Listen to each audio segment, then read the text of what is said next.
nuclear today is insanely safe. It's statistically just as safe as solar or wind. So it's not that we're trying to make nuclear safe, but we're trying to make it equally safe in a cheaper way. Uranium Zirconium Hydride, the hotter it gets, the less reactive it gets. You can pull out the control rods. A lot of other nuclear fuels would essentially overheat, but this one starts to heat up and then it immediately shuts itself off because of the physics of the fuel. With fusion, there's still a number of Nobel Prize winning discoveries that need to be made to make that net positive and, second of all, economical. I always find it funny when some investors will invest in fusion but not fission because, effectively what they're saying is it's going to be easier to recreate the sun in a small box than it will be to convince the public that fission is fine.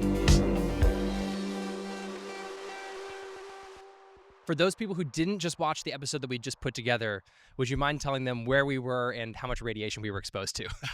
Absolutely. So my name is Matt Loszak. I'm the co-founder and CEO of Aalo Atomics. We were just at UT Austin's Triga reactor. It's a nuclear reactor on their university campus, right basically downtown in Austin.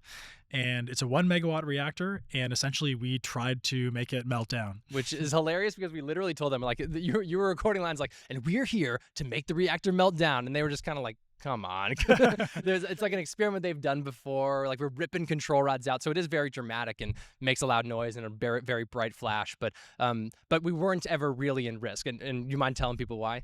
It's pretty cool because the fuel that they use at this reactor is called Triga, and the kind of chemical formula is uranium zirconium hydride. This fuel is a bit unique because essentially the hotter it gets, the less reactive it gets.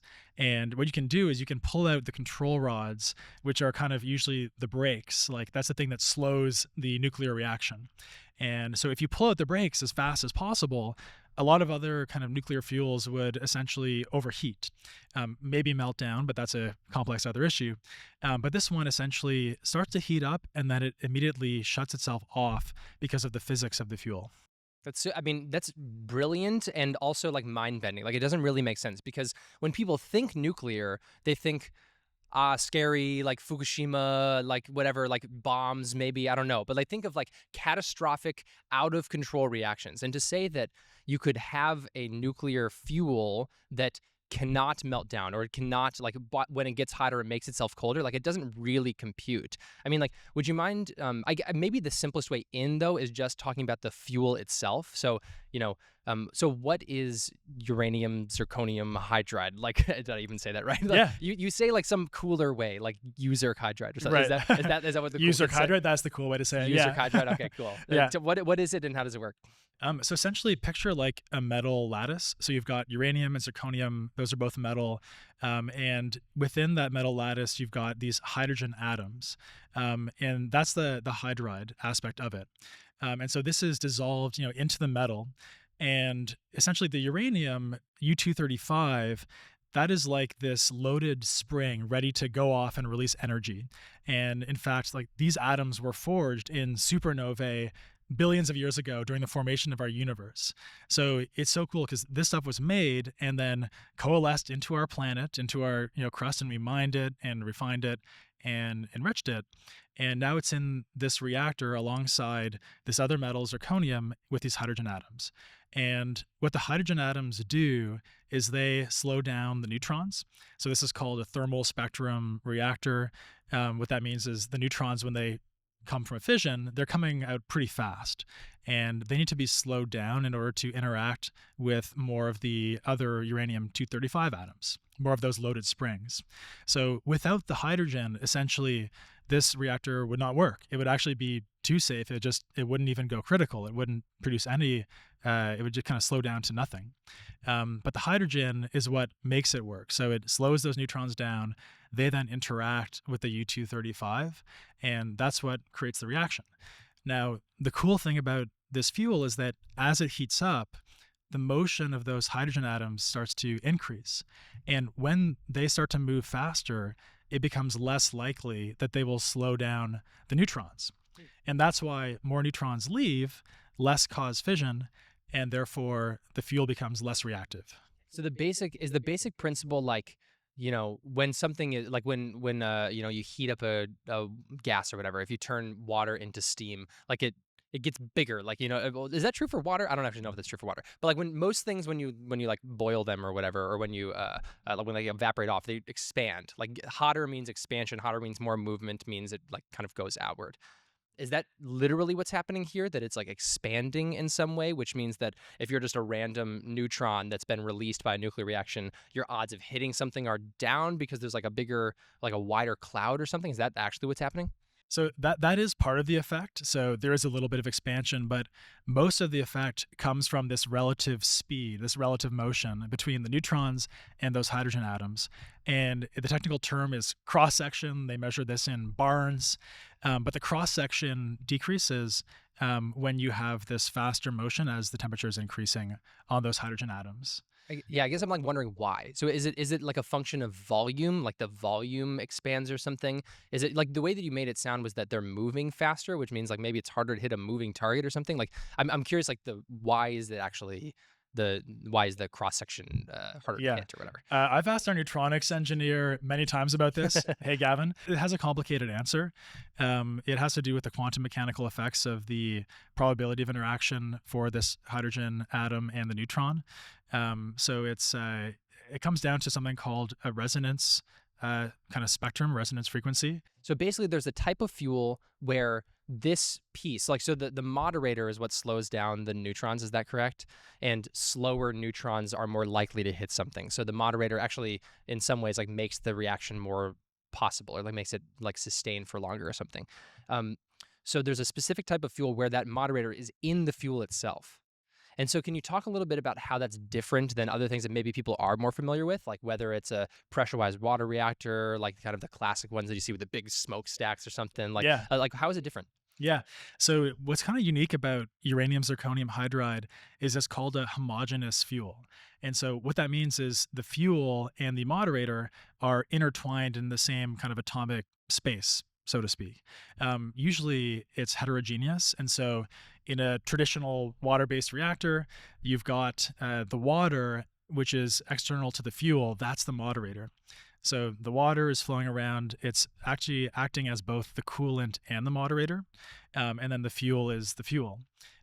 Except in that kind of reactor, there's no moderator in the fuel itself. The moderator is that water separated from it. So that's kind of a core difference. And the result is kind of where this rapid, negative temperature feedback comes from. In other words, that effect of having the reaction slow down when the temperature of the fuel goes up is so immediate because that hydrogen, that moderator, is in the fuel atomically It speaking. doesn't have to go anywhere. Like I imagine that you're constrained in a normal reactor by things like surface area of your fuel rods or something. Like we were actually talking about this earlier when we were at the place. Like the fuel rods there are very large because it's a research reactor. It's not trying to like maximize the amount of heat that's put into the water so that you can run the turbine, whatever, so you can make the steam and run the turbine.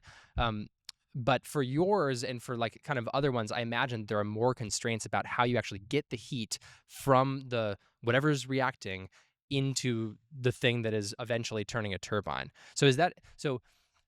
So let me actually help me square those two things, because I know that your reactor has smaller fuel rods than the thing that we saw, but also it's not, like because the moderator is in the fuel itself, that it is like really good at transferring heat. So you mind like Yeah. helping me square those two things? Yeah, for sure. So essentially, you want the centerline temperature to not get above too high of a level. So What is center line temperature? oh yeah, so the center of the fuel rod. So Okay. picture that, that circle, the center of that so a little dot in the middle of that, that's the center line. And if you have a much bigger, diameter, then just thermally speaking, it's harder. That temperature distribution is going to look different. It's going to be harder for that heat to leave the pin.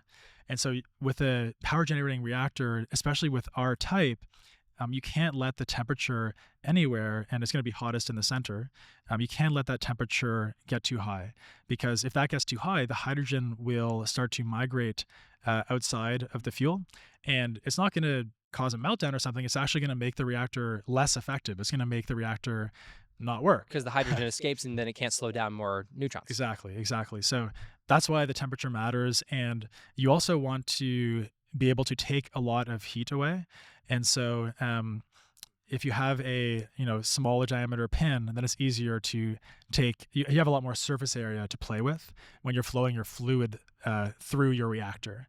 So that's kind of why in a power generating reactor, it usually has these smaller diameter pins. Interesting. I mean, it seems like it's sort of in direct conflict with each other, right? Like on the one hand, a smaller diameter I said reflector. That's a space. That's like a Yeah. satellite thing. But like when you have a smaller diameter fuel rod, then it's like less of a temperature gradient from the center to the outside, which means that it's like better at giving off heat. But at the same time, you're saying that like I guess it's like you're trying to have that be high enough so that it can put energy through the water, but low enough so that it doesn't melt down or like lose the hydrogen. Basically, is that kind of the Goldilocks zone you're trying to hit? It's worth highlighting. This is a bit of an interesting debate in the industry, and putting this fuel into a historical context, it's been used in a lot of the trigger reactors. It's been used in the SNAP 10A reactor. It's used in like a 10 megawatt Romanian trigger reactor, so pretty high power output. But it hasn't really been used for power production at a higher temperature for a sustained period of time. And when we were talking to experts about Trigger fuel, about this UZrH hydride fuel, we got different responses on whether this would actually be able to serve the purpose of producing power in a reactor. And if it does work, it's a pretty awesome holy grail to go after, because this inherent safety would then replace a lot of larger engineered safety systems that would cost a lot of money.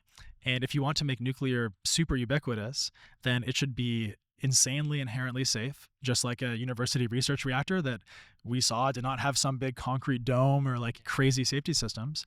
And you can do that because the same level of safety is achieved, but at the physics level, not the engineering expensive level. But the debate is that this fuel has not been used for power production before. And some people think it's not going to work for that. And so for us at Aalo, and the project that we were inspired by as well as Marvel at INL, this is going to try to help to answer this question of, can you use this fuel, this insanely energy dense, inherently safe fuel for power production? And if you can, it unlocks a pretty awesome holy grail in terms of just optimizing between inherent safety, economics, energy density. Yeah. Absolutely. I mean, you're sort of we are guaranteed, we know that it's safe. That's like where we're starting on the spectrum. Like if the spectrum is definite, like safe to ultimately like awesome at producing power, like we know that we're here on the scale for sure. And the question is, can you push it far enough to like give it enough sustained power that it will actually produce, efficient and cost-effective electricity in the end? That's the question you guys are trying to answer. Yeah, exactly. I think it's worth highlighting here that nuclear today is insanely safe. So today, you look at the stats, it's statistically just as safe as solar or wind on like a pretty morbid statistic, but it's like the number of deaths per unit energy generated. It's about the same as solar or wind. And you compare this to, even hydro is more dangerous, but then oil and gas obviously is the most dangerous. If you look at the number of deaths it's actually causing with, air pollution and so on. So it's not that we're trying to make nuclear safer. It's already safe enough, but we're trying to make it equally safe in a cheaper way. And that means physics-based safety instead of large engineered systems. Yeah, I understand that, but at the same time, it's like the reason, I think, you tell me if I'm wrong, I think that the reason why these reactors are so expensive is because of fear about safety. So it's like, everybody, when they think nuclear power, they think of the big meltdowns, Chernobyl and Fukushima. They think like, oh, if something goes wrong, then there's going to be mass chaos, death, radiation everywhere, like terror, whatever. Like people have seen the HBO show, and so because of that fear, you therefore have to build in huge amounts of safety factors. That means like, when you're doing construction, you have to have every little inch inspected and everything has to be verified. And there's these huge like regulatory requirements that get put on things that, you could just validate based on some design, but instead, like, I think I remember this example of a reactor. I think it may have been the two that were just finished. Vogel. I don't know how to. Vogel, yeah. I've never actually heard it. What is it? Vogel. Vogel. They don't Yeah, pronounce the I T. think The T so. is silent. I'm But pretty anyways, sure, yeah. so there were just two reactors finished in Georgia. I think that one of the things that slowed them down was that they had created the foundation for the thing correctly, but they had not like had the guy on site to witness one of the corners or something get put in. Like this crazy, like, okay, we know that the things are safe, but because of fear, we're going to like regulate the hell out of them and make it really hard to build and really like over protected. Like that's my read. My read is that it's the regulation driven by fear that creates this huge safety barrier, or like this huge safety factor on top of what we know could be safe. Is that the right way to think about where the safety factors and like the challenges of building nuclear right now come from? Is it because of these like over safe regulatory things, or do you think it is just like an aspect of nuclear that it's got to be expensive to build? What you're describing is part of the problem, but not the whole picture. And so, everything we just said about replacing those expensive engineered safety systems with more inherent, smaller physics-based systems, there's no doubt that would help the economics. But also, putting too much emphasis on the regulatory side, I think is not entirely fair. I think a big part of this is like, think about an analogy of like working out. If you stop working out and you go back, it's going to be painful. And it's the same thing with building nuclear plants, especially because nuclear has become this gigawatt scale, giga project type thing. And that's the kind of thing that even as a nation, you can lose the ability to do efficiently. And so, the premise of the question, I think, is a little bit flawed because, saying that nuclear is inherently expensive or something like that is really a function of your ability to build it efficiently, your supply chain, even things like your financing environment. So if you look at China or South Korea, and it's worth saying South Korea because that's a little bit different than China from a political and financing standpoint, they're both able to produce nuclear for something like $2,000 a kilowatt. And what that works out to is an LCOE that's like, basically cheaper than coal. And this was also achieved in the US in the 70s and 80s before prices started to go up for nuclear. And that increase, coming off of the back of building that muscle up and having it was largely due to regulation. But at this point, in large part, it's because we've just lost the nuclear muscle. And maybe this is a good time to kind of mention also, at Aalo, what we're trying to do is we're trying to kind of question the idea that bigger is better. Even though, yes, when you go to larger reactors, you get better fuel efficiency, larger pipe diameters, better turbine efficiencies, and so on. Not everything is a positive result when you go up in scale. There are some diminishing returns, and there are some inefficiencies of scale. And so for us, like what we think is possibly the antidote to this challenge in the West with the cost of nuclear going up is instead of building a gigawatt scale plant, with one reactor, what if you built a fleet of smaller reactors in a factory? And that kind of question is, well, what is the optimal size? Like, what is the optimal balance between economy of numbers and economy of scale? And we intend to answer that question. So we can get more into that. Yeah, no, I'm excited to. I'm excited. I mean, we're in the factory. This is the like where you will build these things is literally within these walls. And you were telling me before about the layout that you're anticipating where, we're going to have some machines along the back wall, but then right down the middle and right in view of the boardroom is going to be the factory line, like the line that you're actually taking nuclear reactors down. Yeah. What is the goal? Like, what is the dream of like how many of these you want to produce a year and like how are you going to build that muscle back? Yeah. Well, so we moved into this space in the past couple of weeks, and it looks pretty big, but we think that ultimately we'll be able to make maybe 10 or 20 reactors here per year. That's crazy. I mean, it took how long to build just 2 reactors in Georgia? Like 10 plus, 15 plus years? Right. And so those were gigawatt scale, and we're talking about the Aalo one, which is just 10 megawatts. But that can become much larger. And so the idea is at some point we could scale this up to, for example, a gigawatt per factory per year. And we want to repeat this model. So what you see here is our pilot factory. But we intend to, create a gigafactory that's able to produce a gigawatt worth of reactors every year, and then repeat that model on different continents. And so that's the long-term goal there. And there's a lot of interesting kind of benefits of deploying fleets of reactors instead of single large reactors that we can get into. But ultimately, that's our goal for this factory: is create the pilot for the first kind of factory that's actually producing these, modular factory created reactors. Yeah, I mean, let's dive right into it. I mean, this is something near and dear to my heart, of course. Like my company, Astronis, builds small satellites, and traditionally, the way you build satellites is these massive, colossal things that take 5+ years to build, hundreds of millions of dollars. That it costs a lot to launch a rocket, and so you cram as much as you possibly can in. I mean, the analogy is direct to what you're doing. It's like we are building micro satellites, you're building micro reactors. I know that there are people that are trying to do like small modular reactors. I think you guys are probably even smaller than that, right? Like even small in nuclear terms is still pretty big. So do you mind telling us more about the advantages of your size and why you chose the one that you did? Yeah, totally. So, in general, small modular reactors are anything from 10 megawatts to a couple hundred megawatts. And then there's this other class called microreactors, which are, 1 to 10 megawatts. So the Aalo 1, our first reactor product, that's going to be 10 megawatts electric. So kind of right on the borderline there. In the analysis that we've done, when I come back to the idea of the optimal balance between economy of numbers and economy of scale, in our analysis, we think that's going to be somewhere between 10 and 100 megawatts electric. And so, in that size range, it's still very transportable by roads, especially with our technology. By roads. By roads, yeah. Oh, interesting. So this would be, a different balance for different reactor technologies. For ours, we think that optimal is in there. So we start with 10 because that makes the most sense for an MVP.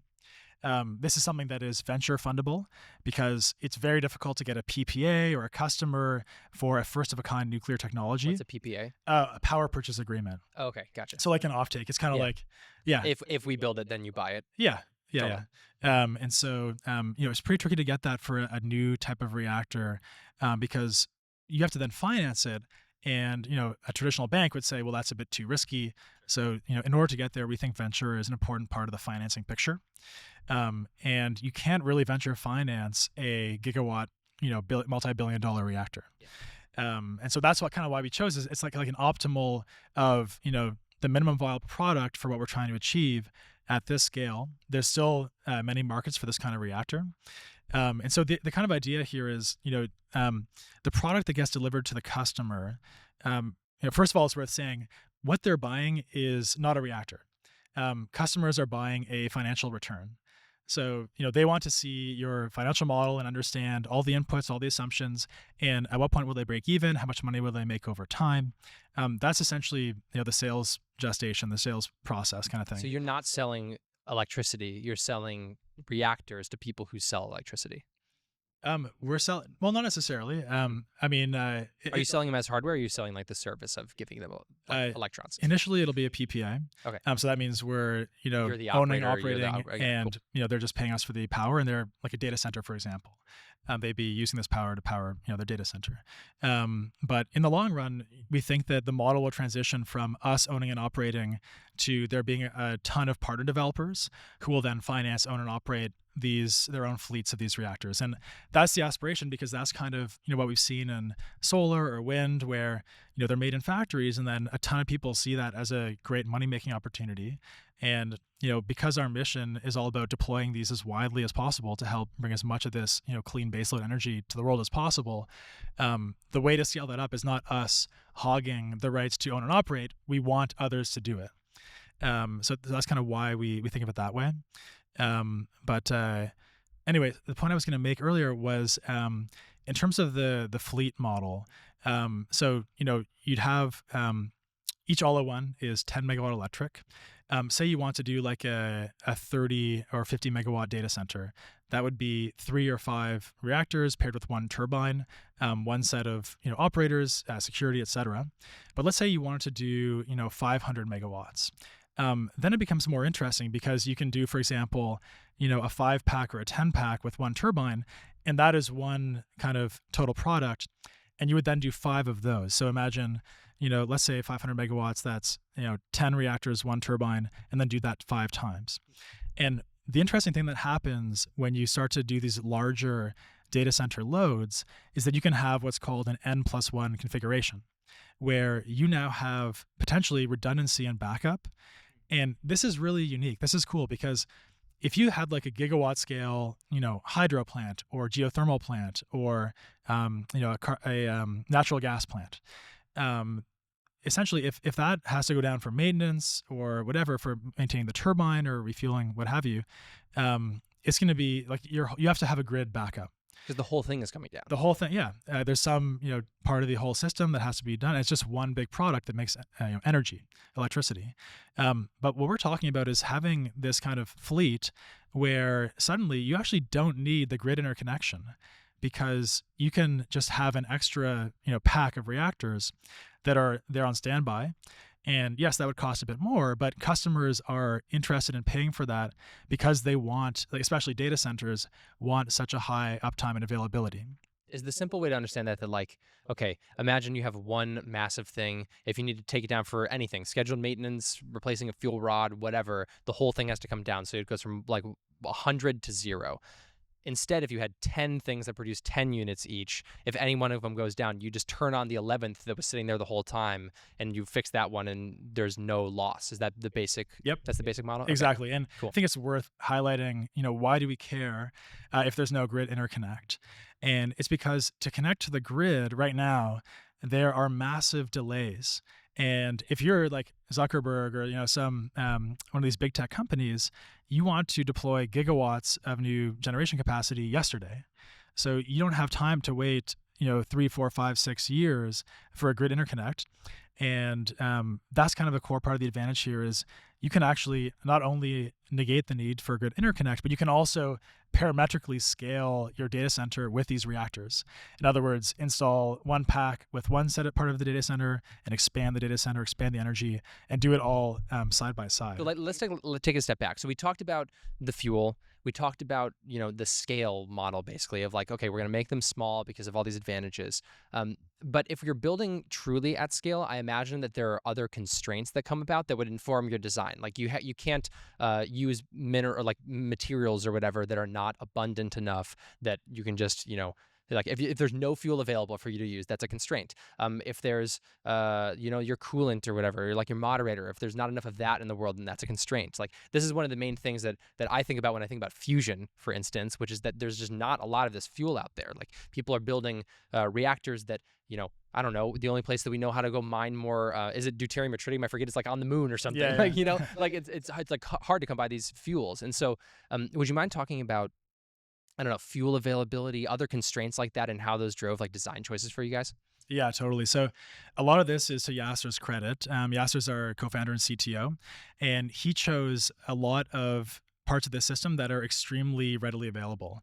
And so a few examples, a lot of nuclear startups are using triso fuel, which is a certain form factor of fuel that is kind of like these poppy seed sized The little ceramic pellet things. yeah, these little tiny pebbles.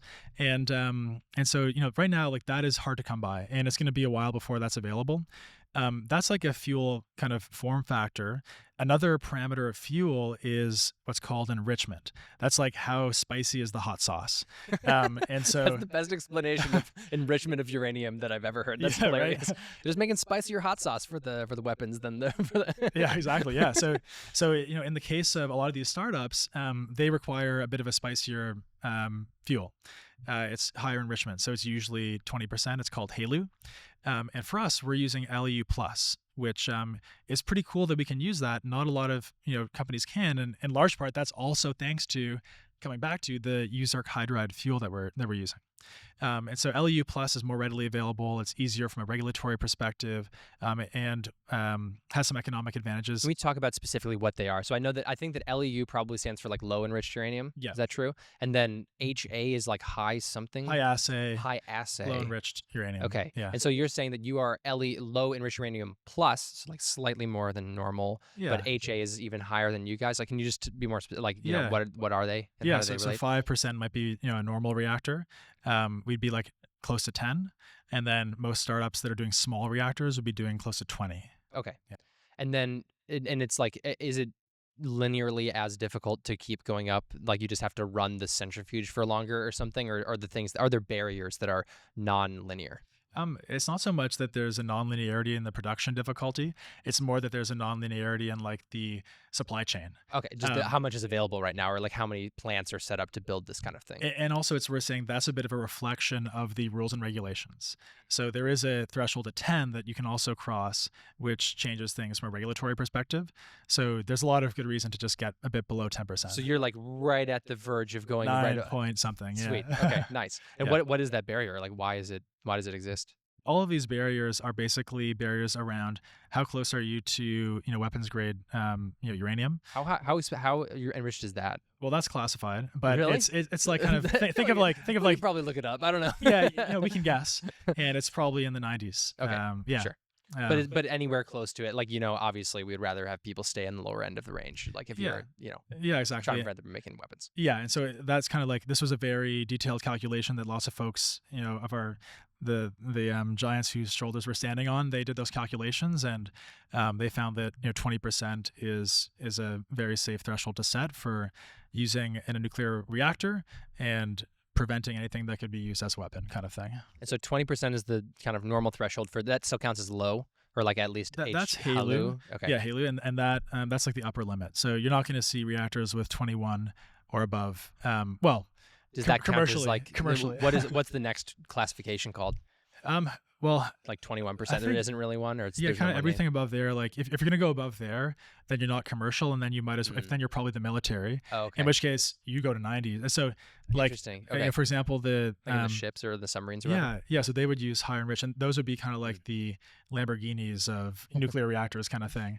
But we're not allowed to go there. Fair enough. Yeah. Fair enough. So you guys have chosen some even lower threshold of 10 because you said that there's some sort of like crossover point still there. Like what about being LEU plus is better than being HALEU from like or HALEU from a regulatory standpoint? Well, so first of all, from a supply chain perspective, you can purchase LEU plus today. You cannot really purchase HALEU. I mean, the U.S. was getting it from Russia, and now that's being cut off. But the DOE did just invest something like $2.7 billion towards spinning up a U.S. supply chain for HALEU.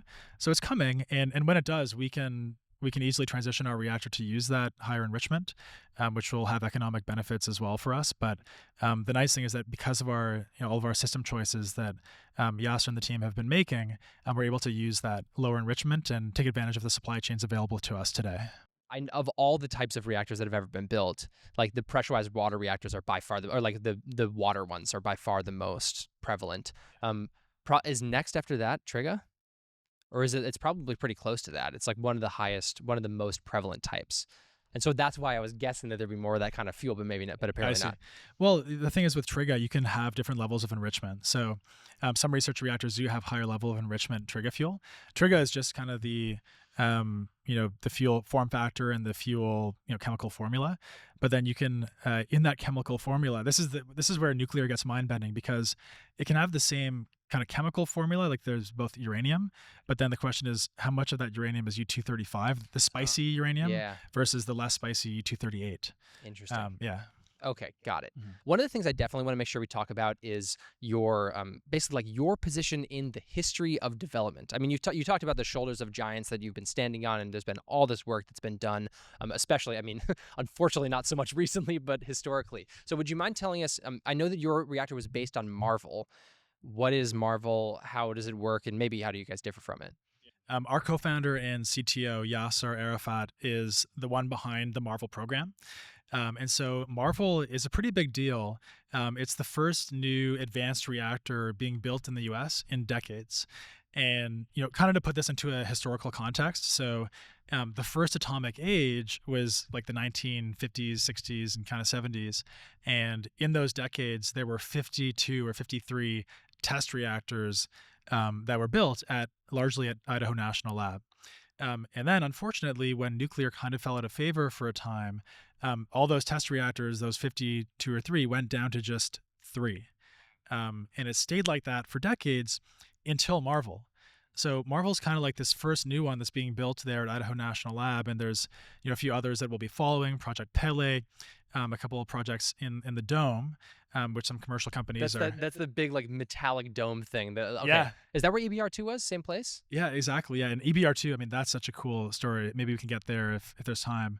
But yeah, so Marvel is essentially it's like a small test reactor, and so Yasser and the team they started this in 2020, and in roughly 2.5 short years, they finished the design, hired the team, got the approval put into place for the initial project, and then as of October of this past year, in 2023, so still kind of just a few months ago, they got this first ever DOE authorization to build a new reactor. And usually you go through the NRC. That's what you would do commercially. But because this was a national lab or is a national lab, it's non-civilian soil, and so you can do that DOE authorization route. And so Marvel is under construction as we record this podcast. The fuel has been fabricated, and it's set to turn on in the next couple of years. Yeah, pretty exciting. That's super cool. So I didn't realize that it was literally still being built right now. So or it's finally finishing up right now. So so Marvel is sort of the technological predecessor for what you're doing. Are you guys mostly doing the same sorts of design decisions as it, but maybe with a couple differences? So there's definitely quite a few changes, and so Marvel is like a 30 kilowatt electric test reactor.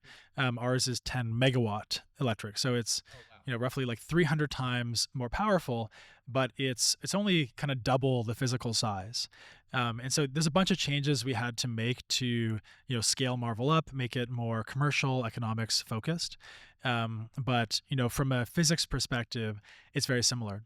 And I think this actually is an interesting part because it ties back to our visit to the UT Austin reactor today. To Yasser and the team's credit, Marvel is the first reactor that's going to try to use this UZrH hydride fuel at those elevated temperatures for a long time. And it's kind of answering that controversial question of can this super cool, like super inherently safe fuel work in a commercial setting? And if it does, then it's got some pretty major implications. And I know you want to talk a bit about fission and fusion later, but like the cool thing is the level of inherent safety that this would achieve would be on par with fusion. And what's so cool about this is like this would be available today. With fusion, there's still kind of a number of kind of Nobel Prize winning discoveries that need to be made to make that, first of all, net positive in terms of energy, and second of all, economical.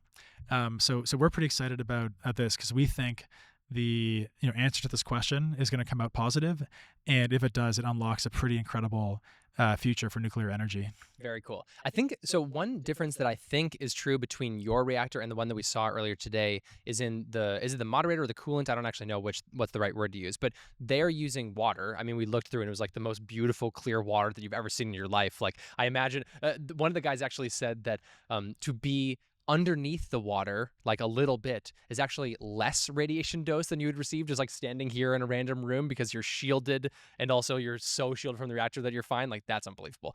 But so, okay, water is what we saw earlier today, but you're using sodium. Is that right? Why is that? And how does that relate to what Marvel's doing? Yeah. So this is part of why this Triga fuel, this UZrH hydride fuel, has never been used for power production. And it's because, like you said, most reactors around the world today are water-based. They're water-cooled.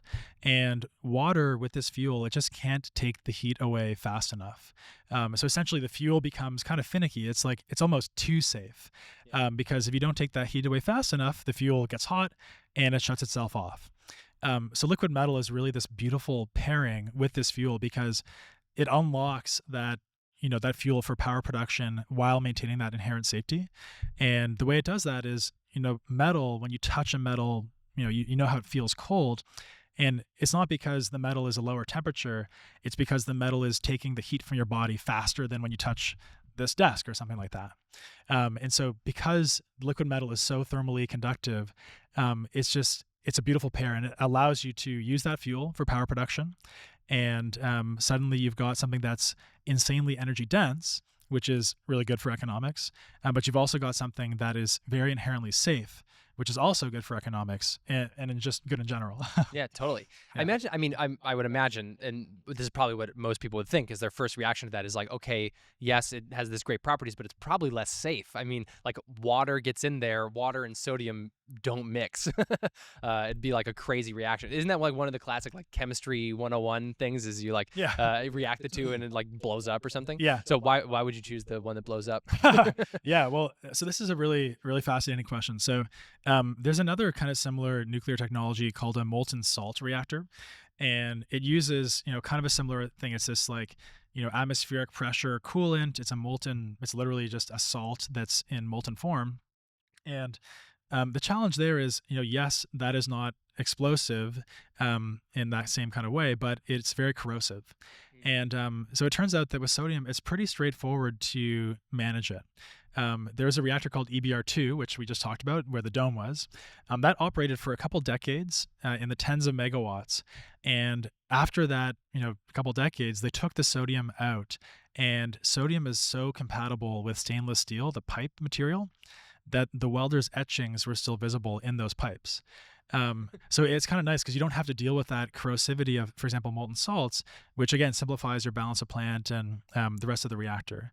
And so, that's kind of the cool thing is like sodium, we're going to do a video on this where we show, how sodium reacts with water. But you can very easily tame it. And when you do, it unlocks a lot of cool other components. The last thing I'd say is, not like the kind of the physics of things going boom, really depends. There's a lot of different ways that can happen. And TNT, for example, is this thing where, you might ignite part of it and it creates a chain reaction where the whole thing goes up. Sodium is not like that. Sodium, you can't, pour water on a part of it and it's not going to ignite this whole sodium pile. Right, kind of It just floats just, around on the surface is like what yeah, those it experiments just look like. Yeah. fizzles at the surface. And so it's kind of funny because, sodium sounds scary, but when you actually look at the details, look at it more closely, it's super manageable and it's not really dangerous in a reactor setting at all. I mean, there have been some sodium reactors deployed around the world and they had different designs. EBR2 was one of the most successful ones, never had an issue. Some that had some outdated designs had some issues with like a leak, but nothing exploded, nothing, it just kind of was an economic challenge. And so that's what you want. You want, nuclear to be an economic challenge that you can engineer your way around, as opposed to having the risk of some high pressure excursion that might release something to the public. Totally. I think you shared with me that video of like all the different ways that they tried to pulverize that reactor over time. That was a sodium one, right? Yeah. So that was That video is crazy. I think that was like a Twitter thread I had done to like Oh, really? highlight the experiments they did for SNAP 10A. Oh, So cool. yeah, these like basically just these scientists were like, just because they can, they took this reactor and they like dropped it into a pool of water. They like rammed it with a train. They dropped it from 100 feet above the ground, and they showed that like this reacted vigorously with water when it was dropped in, but the fuel was left intact. So some of these things like they look crazy, but then it's like, oh well, no radiation was released. So Do you have enough space in this facility to fit the train that you can ram? yeah, entirely for a we'll test? run that by the landlord. And Okay, we'll yeah. see. Let's see. That'll probably violate the lease, Yeah, unfortunately. yeah. So sodium in this case then is the coolant, which means that it's the thing that is basically carrying the heat through something that generates electricity. That's the right word for it, coolant? Yeah. So Okay. you've got the sodium, it's passing through the fuel, it's taking the heat away from the fuel. It's then going through a heat exchanger, going to another sodium loop that is non-radioactive. And then that is going through another heat exchanger, double-walled heat exchanger with water to ultimately boil and then turn a turbine. Yeah. Cool. Got it. So another design that I've heard about and would love your like opinion on or why you chose one thing versus the other is these fast spectrum reactors. My understanding of them, like the dumbest layman's understanding, is that they don't try to slow it down. They don't have the moderator. So they basically allow these like crazy fast things, which you would think reduce the cross section enough that it's not going to be power generating, but somehow make power out of it. Is that true? And then like, why would you choose your thing instead of that? Yeah. So yeah, fast spectrum reactors are really cool. They essentially will allow us to take nuclear waste and turn it into very subtly eaten sandwich. In other words, 90% of the energy content is still in that nuclear waste, that what we consider waste. And a fast spectrum reactor can get all the energy out of there. And so it's pretty cool because, that will essentially, you can do something called breeding. You can actually, in some cases, produce more fuel than you're using, which expands the lifespan of fuel of known kind of fissile material on Earth from a couple hundred years to potentially 4 billion years. So this is also part of what can turn fission into something that is just like fusion. If you want a limitless clean energy source, fast spectrum reactors are the way to do that. However, in the next 100 years, we are just trying to kickstart nuclear again, right? Like, it's on life support. We're trying to take our like zappers and like zap its heart. And so we think that the way to do that is not right now with fast spectrum reactors, because they will initially be not as economical. And so with fast spectrum reactors, you need more shielding, and the fuel burnout properties are different, and it's just going to hurt the economics. So this is our logic behind starting with the thermal spectrum. We consider it easier to drive the reactor, so a little bit safer, better economics. You need less material to make this kind of reactor, the thermal type. And so that's why we went for thermal. So you mentioned fusion. I have to go there. I mean, my understanding is that right now there's a lot of very high-profile fusion projects that are getting a ton of money. Like, literally, I think that it was like tens of billions of dollars that have been invested into fusion over the past 3, 4, 5 years. Why is that, and why are you choosing the other one rather than all these other sexy projects? Yeah. Well, I think if you think about the physics of what's happening here from first principles, fusion is just very difficult. And, essentially, with fission, you have these, like I said before, these kind of loaded springs, these atoms that were charged up with energy in supernovae billions of years ago. And all it takes is a little, ghost of a particle, like a neutron, to come in. And if it just taps that nucleus, it splits and it releases a lot of energy. With fusion, we haven't solved cold fusion yet. So and none of the current approaches are really trying to do that kind of a thing. They're all trying to essentially force two very small nuclei together. And by definition, that takes a lot of energy. So there's a few other kind of challenges with fusion. So one of the things is they produce a lot of neutrons that are even higher energy. And in fission, the neutrons are the good guys. They get absorbed by U-235, and that's what creates the chain reaction, essentially. But the problem is, in fusion, they're kind of the bad guy because they're not driving the reaction. They're in fact going off in space and hitting the walls of your reactor, doing damage that then you have to fix by replacing the material, every few years or whatever. So it's kind of, there's a number of Nobel Prize winning discoveries that will have to be made before fusion is first net positive and second economical.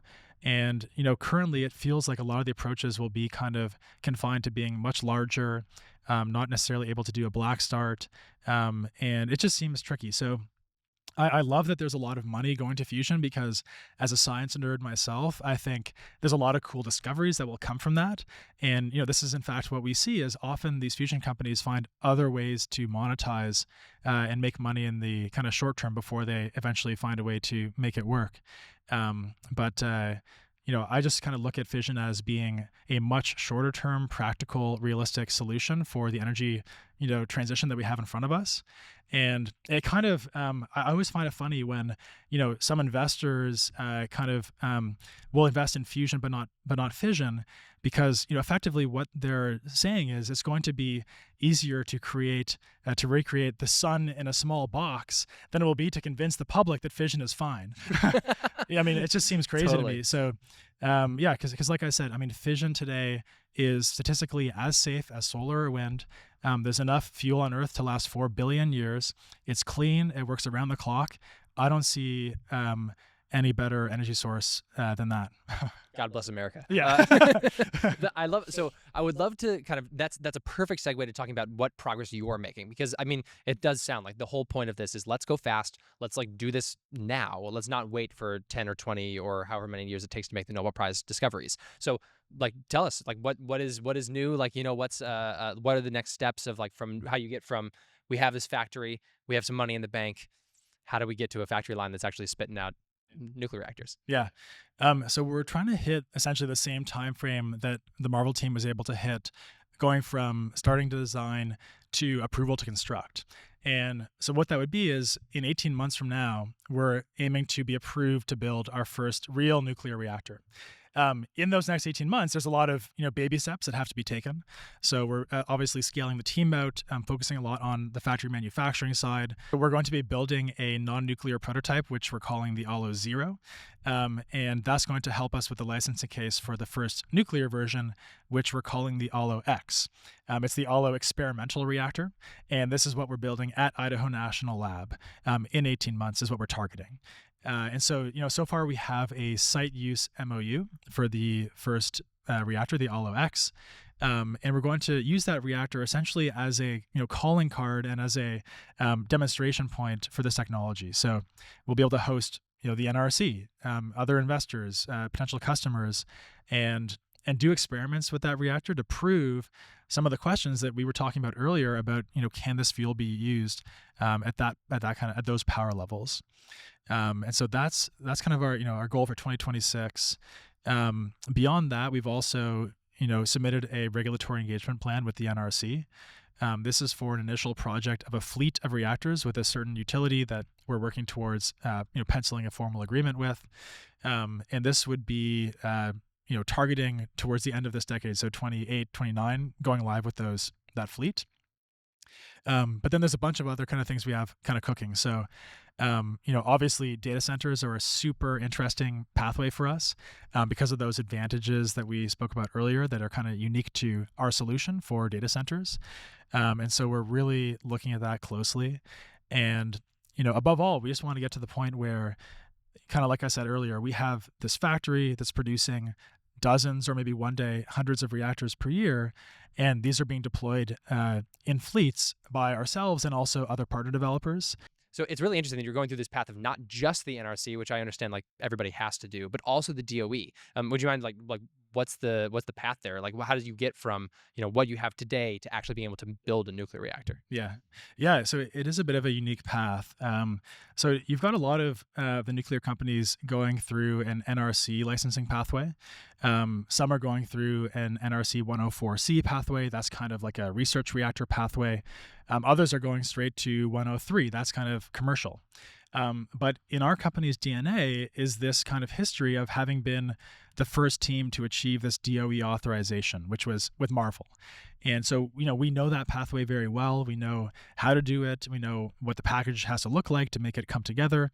And so for us, thinking of, how do we, as rapidly as possible, get something built and demonstrated, you might as well do what you know. And, we're certainly doing both. We've already submitted, like I said, the regulatory engagement plan with the NRC. But we're going to be doing in parallel this DOE authorization for that first reactor at Idaho National Lab. The DOE has agreed for us to do this through DOE authorization, which is really huge because, like I was saying, the only reactor that's ever been authorized through DOE so far is Marvel. And for us, we could be the first commercial, company to do the same thing, to build a reactor authorized by DOE because it's a reactor that's happening, on INL soil, and it's very aligned with the DOE's mission of exploring future energy technology for the country. And because of that alignment and the possibility for discovery of new information and so on, that's why we can do that pathway. And it's just an incredible way to get back to that, kind of golden era of innovation that we had in the first atomic age and do it again now in this second atomic age, which hopefully will last much longer. So, and hopefully it helps with the NRC to be able to come and see a real working reactor that's at Idaho National Labs.